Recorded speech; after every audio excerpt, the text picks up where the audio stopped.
نعمت جو پائیدار نعمتیں ہیں جو ہمیشہ ہمارے ساتھ رہیں گی، اور ہمیں جو خدا تعالیٰ نے ایسی نعمتیں دی ہیں جو ختم ہو رہی ہیں، ان کو بھی خدا تعالیٰ نے ہم سے چاہا ہے کہ ہم اس کو اخروی اجر کے اندر تبدیل کر لیں۔ میں ایک جملہ بہت زیادہ دہراتا ہوں، مولا سے منسوب ہے، اللہ کے نبی سے بھی منسوب ہے، بعد میں ائمہ نے بھی اس کو بہت دہرایا، یوں لگتا ہے۔ امام نے فرمایا خذوا من ممرکم لمقرکم، تم اس گزرنے کی جگہ سے سامان اٹھاتے چلے جاؤ اس جگہ کے لیے جہاں تم نے مستقر ہونا۔ یہ گزرنے کی جگہ ہے۔ یہ جو راستہ جو ہوتا ہے، جیسے گلی کے اندر ایک راستہ بن جاتا ہے، ایک تو وہ گلی ہوتی ہے جس میں گھروں کے دروازے کھل رہے ہوتے ہیں، وہ نہیں، وہ جو صرف گلی ہوتی ہے، صرف چھوٹا سا راستہ ہوتا ہے، اسے ممر کہتے ہیں۔ وہاں پہ دروازے نہیں کھل رہے ہوتے، صرف ایک چھوٹا سا راستہ ہوتا ہے۔ یہ جو ممر ہے، اگر کوئی اس کو سمجھ لے کہ یہ ممر ہے، یہاں رکنے کا کام ہی نہیں ہے، امام فرمایا جو جہاں رکنے کا کام نہیں ہے وہاں سامان رکھنے کی جگہ کہاں پر ہے؟ یہاں سے سامان اٹھانے کی جگہ ہے، یہاں سے سامان اٹھاؤ اور اس جگہ کے لیے اٹھاؤ جہاں پہ جا کے رکنا ہے۔ جہاں پہ رکتے ہیں اس کو مخر کہتے ہیں۔ ایسے مخر جو ہے وہ مثلاً کوئی بیس ہوتی ہے، اس کو بھی کہتے ہیں فارسی میں، عربی میں۔ مثلا فرض کریں جیسے کوئی آرمی کی بیس ہو کہ مثلاً ایک جگہ سے آپ ٹریولنگ کر کے گئے، آپ ایک جگہ پہ پہنچیں گے، وہاں پہ آپ کی مثال کے طور پر کمپنی نے، بٹالین نے رکنا ہے، تو وہ اس کا مخر ہے، تو جس کو آپ لوگ ہیڈ کوارٹر بھی کہہ سکتے ہیں۔ امام فرما رہے ہیں یہاں سے تم نے گزرنا ہے، یہاں سے اٹھاؤ، وہاں کے لیے اٹھاؤ جہاں پہ تم نے رک جانا ہے۔ خذوا من ممرکم لمقرکم۔ تو آپ اور ہمیں اگر خدا نے اس ممر گزرنے کی جگہ میں کوئی نعمت دی ہے تو وہ اس لیے نہیں ہے کہ یہیں کنزیوم ہو جائے، بلکہ وہ اس نے اس ہوشیاری کے لیے ہمیں دی ہے، ہمیں اتنے ہوشیار بنایا ہمیں کہ ہے تو ممر کی جگہ اور یہاں نعمت میں لی ہے، لیکن تم یہ ہوشیاری دکھاؤ کہ اس کو مقر کے لیے ذخیرہ بنا لو۔ تو اب مثلا واضح ترین مثال کیا ہوگی؟ ایک پانی کا گلاس، یہ ممر کے لیے ہے یا مقر کے لیے ہے؟ پانی کا گلاس تو یہاں چاہیے، پیاس مجھے یہاں لگ رہی ہے، میں نے جیسے ہی کنزیوم کیا وہ پانی کا گلاس ختم ہو گیا۔ لیکن اگر تم اس کو پیتے وقت بھی ایک دفعہ یا حسین کہہ دو تو اللہ اکبر، یہی جو ممر کے لیے تھا اب یہ مقر کے لیے ہے، اب یہ مقر کے لیے۔ یہ ہوشیاری ہمارے اندر چاہیے۔ درود بھیجے گا محمد و آل محمد، صلی علی محمد آل محمد عجل فرجہم۔ 2 دن سے ہم ایک موضوع کے اوپر عرض کرنے کی کوشش کر رہے ہیں، اور اپنی سے کہتے ہیں ناتوانی کی وجہ سے تھوڑا سا شاید اس میں کوتاہی ہو رہی ہو کہ ہم اس طرح سے بیان نہ کر پا رہے ہوں، لیکن بہرحال ہماری کوشش یہ ہے کہ پہلے اس بات کو بیان کریں، اور وہ ہم کر چکے، وہ یہ کہ یہ جو علم کا معاملہ ہے، یہ علم کا معاملہ صرف ایک ریکارڈ نہیں ہے۔ کمپیوٹرز کے اوپر بہت علم ہے۔ پہلے مجھے یاد ہے آپ کو ایک مثال کے طور پر وسائل الشیعہ کا آپ کو دسترسی چاہیے تھی، کتاب خانے میں جاؤ وہاں پر یہ ہوگا، پھر وہ مثلا اگر اس کو آپ بتائیں گے کہ مثلا والیوم نمبر 12 چاہیے تو وہ جائیں گے، وہ لے کر آئیں گے، پھر اس کا ایک صفحہ آپ لیں گے۔ اب تھوڑی دیر کے لیے آپ کے ہاتھ میں ہے، اب آپ کیا کریں، نہ وہ آپ کے پاس اسکینرز ہیں نہ کچھ ہیں، بڑی جلدی آپ نے اس کو لکھنا شروع کیا۔ اگر 3 صفحے نکل آئے اور وہ 3 جلدوں میں تھا تو اب کتاب خانے والے سے آپ کہیں گے بھائی 3 دو، تو وہ 3 نہیں دے گا، 1 دے گا، پھر کہے گا لاؤ واپس دے کر آؤ، پھر 2۔ ایک کہانی تھی۔ خود خرید کے رکھو وہ ایک مشکل، کہ مثال کے طور پر کتابیں خرید لو تو پھر میں خود میں پتہ نہیں کتنی کتابیں خریدیں، ہزاروں کتابیں خریدیں، لا ہی نہیں سکا، وہاں سے یہاں لانا مصیبت بن جاتی تھی۔ تو پھر بعد میں کیا ہوا، جب بالکل اینڈ آ گیا، اتنی کتابیں خرید کر کے ڈھیر کر لیں، بعد میں پتہ چلا بھائی ایک سی ڈی آ گئی ہے، اس پہ 4000 کتابیں آ گئی، جان چھوٹی، ختم ہو گیا معاملہ۔ پھر وہ CD کا مسئلہ ہوا، یہ ہوا وہ ہوا، اب اور آسانی کیا ہو گئی، الحمدللہ رب العالمین، آپ نیٹ کے اوپر بیٹھے ہوں، آپ لکھیں وسائل الشیعہ جلد نمبر 12 صفحہ نمبر 71، سامنے کھل گیا، اسکرین شاٹ لے لیں، کاپی پیسٹ کر لیں، جو کرنا ہے کر لیں. صحیح ہے، آسانی ہو گئی، پہلے بہت مشکل تھی. تو اتنا ریکارڈ ہے کمپیوٹر کے اوپر، انٹرنیٹ کے اوپر، عرفان ہے اس کے پاس. صحیح ہے. تو ہم انسان اگر کتابوں کو رٹتے چلے جائیں، رٹتے چلے جائیں، رٹتے چلے جائیں، پڑھتے چلے جائیں، سمجھ بھی رہا ہے، تھوڑا بہت سمجھ بھی رہا ہے، صرف اس سے کہ کتاب پڑھی ہے عرفان آ جائے گا، معرفت آ جائے گی؟ نہیں. ہم سب کو پتہ چل رہا ہے.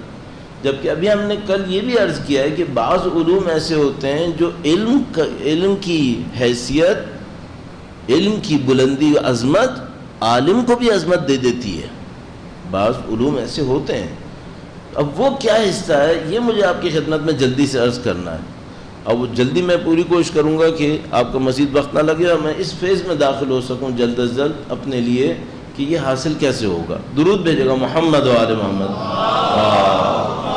صلی علی محمد آل محمد وعجل فرج. اچھا، جہاں کہیں بھی ہمارے پاس روایتوں میں، دعاؤں میں معرفت، عرفان یہ آیا، ان کو بھی اپنے ذہن میں رکھیے گا. مشہور و معروف دعا جو غیبت کے لیے استعمال ہوئی، اللہم عرفنی نفسک فإنک ان لم تعرفنی نفسک لم اعرف نبیک. اللہم عرفنی، بعد میں نبیک کا کہا ہے اور بعد میں روایت میں رسولک کا بھی آیا ہے دوسرے والے جملے میں. اللہم عرفنی رسولک فإنک ان لم تعرفنی رسولک لم اعرف حجتک. اور تیسرے مرحلے میں اللہم عرفنی حجتک، کہ اگر میں نے تیری حجت کو نہیں پہچانا تو میں دین سے گمراہ ہو جاؤں گا. ٹھیک ہے. تو آپ یہ بھی دیکھیں کہ عرفان کو، معرفت کو ایسا معاملہ ہے کہ ائمہ ہم سے کہہ رہے ہیں تم دعا میں مانگو. کیوں؟ شاید اس میں کوئی ایک جگہ ایسی ہے علم اور عرفان کے درمیان کہ وہ جمپ کرنا ہمارے بس میں نہیں ہے. وہ وہاں سے ملے گا تو ہوگا، ورنہ ہم علم کے فیز میں پھنسے رہیں گے اور اس عرفان کے فیز میں، معرفت کے فیز میں داخل نہیں ہوں گے. اور زیادہ تر ایسے ہی ہوتا ہے. لوگوں کے دماغ میں امیجز بن جاتی ہیں لیکن وہ امیجز ان کے وجود کو ایلیویٹ کریں یہ ذرا مشکل ہوتا ہے. اس کے لیے محنت کرنی پڑ رہی ہے. ٹھیک ہے. تو اب مجھے کیا بات عرض کرنی ہے؟ پہلے تو یہ عرض کرنا ہے کہ یہ جو ایلیویشن ہے کہ ایک انسان ایک چیز کو جاننے کی کوشش کرتا ہے، جانتا ہے جانتا ہے جانتا ہے، اتنا جانتا ہے کہ معرفت بن جاتی ہے. جیسی وہ معرفت بنتی ہے اس کے وجود میں ایک اپ گریڈ ہو جاتا ہے اس کا وجود. یہ بات کیسے ہوتی ہے آپ تصور کیجئے. کل ہم نے پرسوں ایک دو دن میں آپ سے عرض کیا کہ بھئی کم سے کم عقائد کی کتابیں پڑھتے رہیں. اچھا، اس سے کیا فائدہ ہوگا؟ ہمارا نفس، میں جمع کر رہا ہوں اپنے ذہن کے اندر، ہمارا بدن اگر مناسب غذا ملتی رہے تو بدن کے ساتھ کیا ہوتا ہے؟ مثلا ایک بچے کو سوچیں 14 سال کا، 15 سال کا، اگر اسے مناسب غذا ملتی رہے تو اس کے بدن نے گروتھ دکھانی ہے. ابھی کئی سال تک گروتھ دکھانی ہے. ہاں ٹھیک ہے، مثلا فرض کرنے 35-40 کا ہو گیا، اب وہ ڈاکٹر کے پاس جاتا ہے، کہتا ہے کہ مثلا ڈاکٹر میرا قد نہیں بڑھ رہا، تو اس کو بولے گا کہ اب فیز ختم ہو گیا، قد بڑھنے کا فیز گیا آپ کا، جو بڑھنا تھا وہ بڑھ چکا. ٹھیک ہے. لیکن اس سے پہلے اگر مناسب غذا ملتی رہی تو یہ بڑھتا رہے گا. صحیح ہے. بدن ایک جگہ پہ جا کے رک جاتا ہے. اچھا، بدن میں ایک اور آسانی ہے، پتہ نہیں کمی ہے یا آسانی ہے، ایک دفعہ جو بڑھ جاتا ہے اتنی آسانی سے نیچے نہیں آتا. مثلا ایک بچے سوچئے اس کا قد اچانک شوٹ کر گیا اور وہ ہو گیا 6 فٹ کا، اپنی عمر کے حساب سے زیادہ ہی ہو گیا، 6 فٹ ہو گیا. صحیح ہے.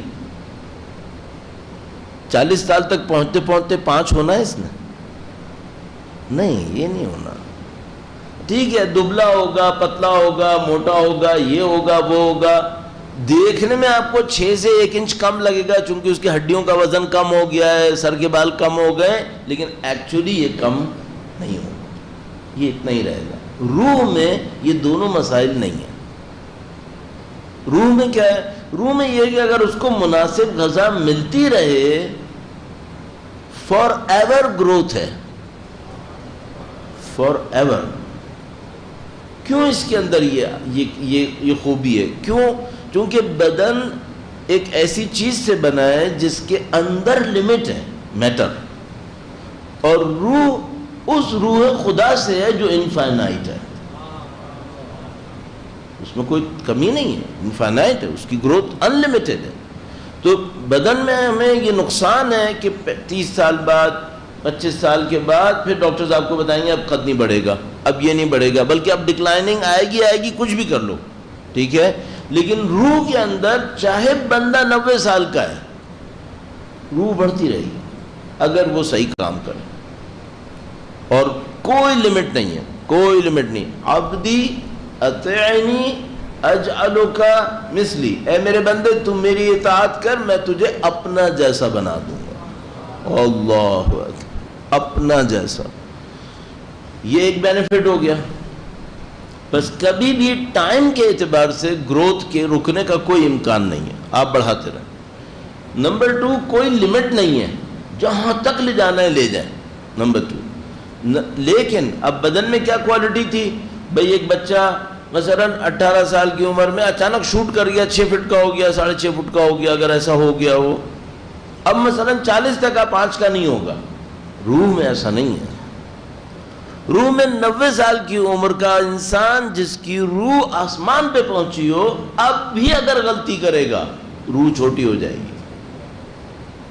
اس کو کہتے ہیں تنزل، نیچے آ جائے گی، اس کا زوال ہو جائے گا. یہ صحیح. بس روح میں 2 بڑی خوبیاں ہیں، فار ایور گروتھ ہے، ان لمیٹڈ گروتھ ہے. ایک بہت بڑی مشکل ہے، وہ کیا ہے؟ اس میں ڈکلائننگ بھی ہے، اور یہ بعض اوقات نان اسٹاپ گر جاتی ہے. پھر تو 90 سال کی محنت ایک رات میں برباد ہو سکتی ہے. اور یہ خدا نے کیوں رکھا ہے؟ چونکہ خدا نے بندے کو، انسان کو اسی آزمائش کے ساتھ خلق کیا تھا تاکہ جو اوپر جائیں وہ جسٹیفائڈ ہو اور جو نیچے جائیں وہ بھی جسٹیفائڈ ہو. اعلی علیین اور اسفل سافلین دونوں کا امکان انسان کے اندر رکھا ہوا ہے، اور یہ امکان فار ایور ہے. یعنی چاہے 90 سال کا ہو چاہے 100 سال کا ہو، اس کے لیے امکان موجود ہے. 90 سال اس نے جرم میں گزارے. اب کسی نبی کے پاس آ کر کہے کیا میں ولی بن سکتا ہوں؟ کوئی نبی نہیں کہے گا نہیں بن سکتے، کہے گا بن سکتے ہو.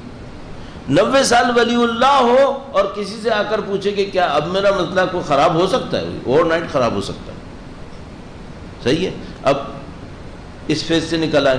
آپ کو 14-15 سال کے بچے کو اچھا کھانا کھلانا ہے تاکہ وہ اس کا بدن گروتھ کرے. ابھی گروتھ کا ٹائم ہے. تو آپ نیوٹریشنسٹ کے پاس جاتے ہیں، اس سے پوچھتے ہیں بھئی میں اچھا کھانا کیا کھلاؤں؟ صحیح ہے. اب ایک دنیا بسی ہوئی ہے. ایک کہہ رہا ہے کہ بھائی گھی مت کھلانا، دوسرا کہہ رہا ہے بھائی آپ آئل نہیں کھلانا، ایک کہہ رہا ہے دودھ پلانا، دوسرا کہتا ہے نہیں دودھ نہیں پلانا، ایک کہتا ہے نٹس کھلاؤ، دوسرا کہتا ہے نٹس نہیں کھلانا. عجیب مشکل بنی ہوئی ہے. ایک عذاب میں پھنس گئے ہم لوگ. جب میں ویسٹرن کنٹریز نہیں گیا تھا تو میں سمجھ رہا تھا کہ ان کمبختوں نے پوری دنیا پہ ظلم کیا ہوگا، اپنی آبادی کو اچھا کھلاتے ہوں گے. بعد میں پتہ چلا بدترین کھانا کھلا رہے ہیں. اور بدترین کھانا وہ اس لیے کھلا رہے ہیں کہ ان کے یہاں میڈیکل انڈسٹری ہے، انشورنس، فارماسسٹ، اس انڈسٹری ہے ان کے لیے. ہمارے انسانوں کے بدن ان کے لیے لیبارٹری کے چوہوں سے بھی کے برابر قیمت نہیں رکھتے ہیں. اس پہ کما رہے ہیں وہ.